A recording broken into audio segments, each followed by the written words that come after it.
We are due for some new iPads this year. We had no new iPad hardware last year, so I'm hoping and expecting this to be a big year. I have a bunch of wish list items that I would love to see come to the iPad this year. This video is sponsored by Listening. Let's get into it. So the first thing I want to see, especially in the new iPad Pros, and if I see this, I will just consider this whole generation a success, better battery life. The iPad, whether it's the iPad Pro, the regular iPad, the iPad Air, has always been quoted as the same 10 hours of battery life going back to the original iPad. And frankly, it was nice back in the beginning, especially compared to the MacBooks when they had Intel chips and stuff in them. But now that everything is running on the Apple Silicon chips, the new MacBook Pros and all that stuff, they're getting like 20 hours of battery life, and the iPad is just still sitting here at 10. So even if it was just a few hours more, I would consider that a success. I'm somebody that usually gets about halfway through my working day, and then I have to charge my iPad back up if I'm not just sitting at this desk. The other thing I really want to see is OLED displays. Over the last year or so, I have become an OLED believer. I got an OLED TV, the OLED Nintendo Switch, OLED screens. They're just absolutely gorgeous. I can tell the difference even with the mini LED display that's on the 12.9-inch iPad Pro right now. I can see the difference between that and an OLED display, and I very much want an OLED display. The thing I would like to see along with that is a brighter display as well. This is not something that I need working here in my office, but when I go to work outside, having a brighter display helps see the content on the screen. And the last thing I would love to see is an option for a matte display. Matte displays are something I really like. I've been using the Paperlike for years now to give me a matte filter on the screen. And the benefit of this is if you are working outside, you don't get a big glare from the sun on the screen. I particularly like this because I film my iPad quite a bit and I have these big lights in my office. And using the Paperlike in that matte screen, it cuts down on the reflection of those lights. So it makes it a lot easier to, one, film the device, but also to see the device when you have large light sources. Now, I love the iPad Pro. The iPad Pro is my go-to computer. It's the main computer I work from, but it's not the only iPad I use. I also use an iPad mini, and I would love to see the iPad mini get an OLED display option. I don't really see it happening because it's not in the Pro line, but man, is that on my wish list of things. Like, the iPad mini is perfect in almost every way except the screen. And it's just like, it kills me every time when I go from my iPad Pro to the iPad mini. It's just like, the screen just feels old. Speaking of screen, on the iPad Pro side, I want bigger screen options. The 12.9-inch one is fine, but when you're doing creative work, even that can feel a little cramped. I'd love a 15 or 16-inch option. Just embrace the iPad as a laptop, and you can still take it off and touch on the screen and stuff like that as a tablet, but just embrace bigger options. It is rumored that the iPad Air could be getting a bigger version this year, a 12.9-inch version, so it would be the similar size to the iPad Pro, but the features probably just wouldn't match up. But as far as the iPad Pro goes, I would love to see an even bigger option, and then ultimately down the road, this is not something I expect to see this year at all, and would be shocked if it happened, but a folding iPad.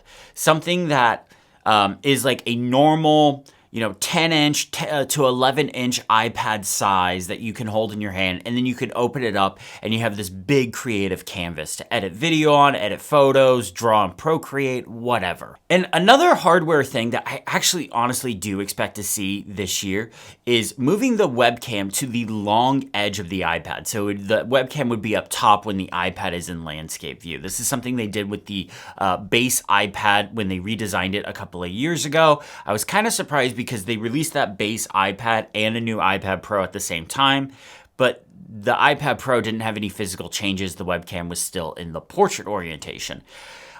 Especially the iPad Pros with like the Magic Keyboard and stuff like that. I just see these as landscape devices now. So, move the webcam to the landscape edge and rotate the Apple logo on the back 90 degrees. This video is sponsored by Listening. Listening is an excellent service that turns PDFs, articles, and even emails into spoken word content. This is great for anyone that works in academics or does a lot of reading, especially if you're like me and you're just a slow reader. I'm one of those people that reads out every single word in my head. Now, I found listening works great for articles I want to read, but just don't have the time for. I paste the link in, and listening converts it to audio content for me. I can then play these while I'm cooking, cleaning the house, or any other time I would just have headphones in. Listening uses AI voices, so when it's reading articles or documents, it doesn't sound like a robot. Where Obsidian Shortcut Launcher can run shortcuts in the background, thanks to Apple's native API for the Shortcuts app. With listening, I took several books I had in PDF format and uploaded them. It did a great job at converting them. When playing the audio, you can follow along with the text if you wish. Listening can even read math equations or science terminology. If the document or the article has any images, you can see those in the playing screen. There's even a built-in notes function, so you can highlight a piece of an article while listening. For me, listening to an article or a document is not only faster, but I comprehend it better. Plus, this allows me to take notes while it plays. I'm gonna put some links in the description below to where you can go check out listening. You can get a 2-week completely free trial of listening. My thanks to Listening for sponsoring this video. This is something I ask for every single year and I never get it. And it's one of those things I either need to stop asking for it and just accept it's not gonna happen, or I don't know. But colors. The iPad Pro is so boring. I mean, they used to come in 3 colors. There used to be silver, gold, and space gray. Now it's just silver or space gray. And it's just like, oh, come on. Give me a color. Even the color I want, midnight. Take the midnight from the MacBook Air, put it on the iPad, and boom, Bob's your uncle. That would be amazing. Another thing I do expect to see this year is the M3 chip going in the iPad Pro. Pretty obvious. We can look, it had the M1 chip a few years ago, then it got the M2 chip. Well, the M3 chip is the current one, so I would expect to see that. I am hoping the higher end models get more RAM. So currently the way it is if you buy an iPad Pro M2 with 1 or 2 terabytes, it has 16 gigs of RAM. Any of the storage options that are below 1 terabyte, you get 8 gigs of RAM. What I am hoping is that at least the 2 terabyte option gets the 24 gigs of RAM option from the M3 chip, because that would be really nice. And also, something that would be really cool is support for 2 external displays at the same time, whether you have to use a Thunderbolt hub or whatever. The M3 chip with the new MacBook Airs that were released, and then the M3 MacBook Pros got an update to support this as well, can now support 2 external monitors if you're in clamshell mode. So if you close the lid on those laptops, you can plug in 2 monitors, whereas before you only used to be able to plug in 1, even in clamshell mode. So I'm hoping that same thing comes to the iPad. Let me plug in 2 monitors. Personally, I don't know if I would use that, but it would be cool to be able to do it. Now, if we look into the future, if we follow trends, the iPad Pro got the M1 chip, then it got the M2 chip. I'm expecting it to get the M3 chip, so eventually it'll probably get the M4 chip as well. A couple of things I would love to see there is a 4 terabyte option for the M4 chip and 32 gigs of RAM. Yeah, that's pushing into the Pro territory, but considering this is called an iPad Pro, I think it should have some of those features as well. So hopefully the M4 generation gets that extra storage and extra RAM. Who knows if it will? Well, Apple knows. I don't know, but I hope it would. And then the stretch, the thing that I could see maybe Apple might be able to figure it out, especially if they were to do a larger iPad, is maybe put the M4 Pro chip in there. If they could figure out a way to cool that without needing a fan. Again, maybe if it was in a larger iPad, they could put a bigger heat shrink, or this is getting into territory that I'm not a chip engineer. But it would be cool to be able to figure that out, especially since we have apps like Final Cut, DaVinci Resolve, Photoshop, all those big creative apps. They can really use that power. The more power you have, the better they run. It would be nice. But again, it's a stretch. Let's talk about accessories. I would love to see a new Magic Keyboard. I didn't hate the Magic Keyboard when it came out. A lot of people were like, oh, it doesn't have a function row, or oh, it doesn't have, this, or it weighs too much, or, whatever. They didn't like the cantilever design where the iPad floated up. I actually really like that cantilever design because it makes it really easy to go from typing to tapping on the display really quickly. But what I would really like to see is a more MacBook style keyboard. There was a Surface Pro, something along those lines a few years ago, where basically what it was is it was a tablet. So you had your tablet, and then on the bottom edges, it had basically its equivalent to a smart connector, and it just clicked right into a keyboard, and it looked just like a traditional laptop. It had a hinge that it could open and close with, and the really cool thing about this Surface keyboard is it had extra ports, which would be really cool to get something like that for the iPad. Like, yes, we kind of have an extra port with the Magic Keyboard already, but it's just for charging. There is no data transfer. It would be cool if we could also have it for data transfer as well as charging. And then the stretch would be like, hey, while you're adding ports and stuff, put in an SD card slot. That would make like every photographer and videographer like extremely happy to be able to plug that in, not have to carry a card reader with them.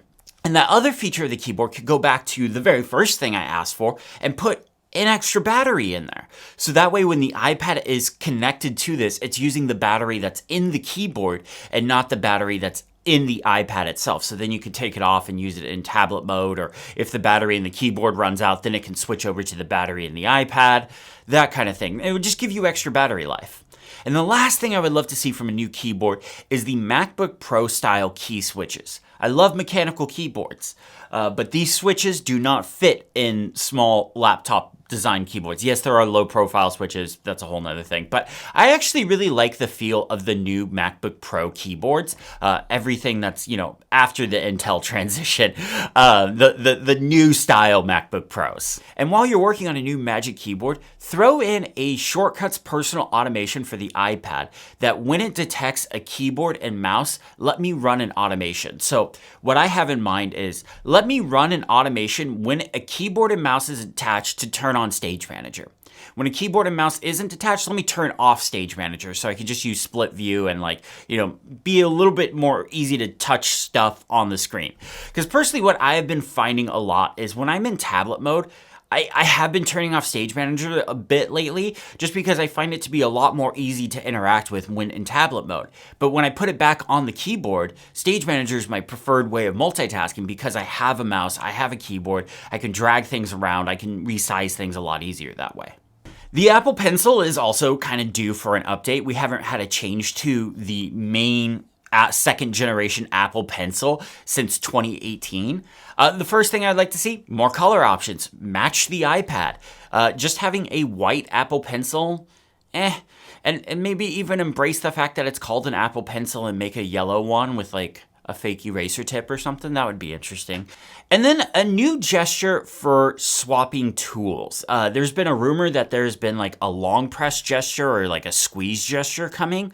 I would love some kind of haptics in the Apple Pencil.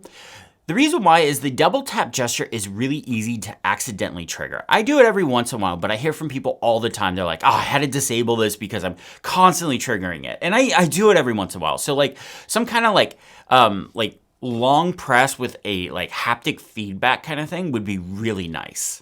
Then the last accessory I'd love to see from Apple is a new external Magic Keyboard and Magic Trackpad that has USB-C to charge and supports multi-device pairing. I am not kidding you when I say I currently own 3 Magic Trackpads because I can't pair them to multiple devices at the same time. Universal control is not it. I get that all the time from people. Universal control is not it. It still has to be paired to one device and then moves over and stuff like that. I want to be able to individually pair it with multiple devices. So that's kind of my wish list for the new iPads. In particular, I'm definitely looking forward to the new iPad Pros and, of course, an iPad Mini. Those will be 2 things I'm upgrading. I mean, I'll upgrade my iPad Pro every time there is just because I live off this thing and any extra power I can get is always helpful because, of the work I do. But I want to hear from you all. What is something you want from the new iPads this year? Hardware, software, accessory-wise? Let me know in the comments below. My thanks to listening. For sponsoring this video. If you liked the video, hit the thumbs up button, subscribe if you haven't already, and have a great day.